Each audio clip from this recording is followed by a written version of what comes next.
Hi Year 1, welcome to our next English lesson.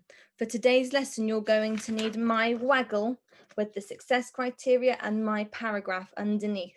And attached to that piece of paper should be another success criteria for you and some lined paper so that you can write your own paragraph. So you need those pieces of paper and you need your planning grid from the other day with your ideas for your setting description. Can you go and find those now and come back to the video once you've got them? Okay, now that you've got those pieces of paper, can you have a look at your planning grid again and just remind yourself, what was I going to write about?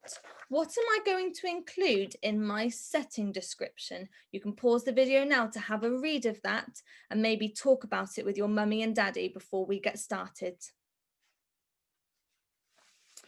Okay, now that you've thought about what you thought you could include, now we're going to have a look at what you need to include because it's in our success criteria. The first thing we need is some what-like words. We need some sentences telling us what the animal can hear. We need some sentences telling us what the animal can see. We need conjunctions, so we need the word and to join our words together and make a really nice, interesting sentence. We need finger spaces between our words. We need full stops at the end of our sentences and capital letters in the right places. Remember, we talked about that earlier on this week. So let's pause the video again now and have a think. Where do I need a capital letter in a sentence? Come back to me once you've had a think.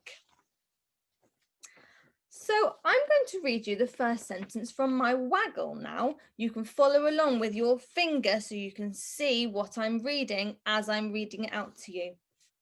The foxes run in the dark and scary woods. Now I can see already that I have got a capital letter at the start of my sentence.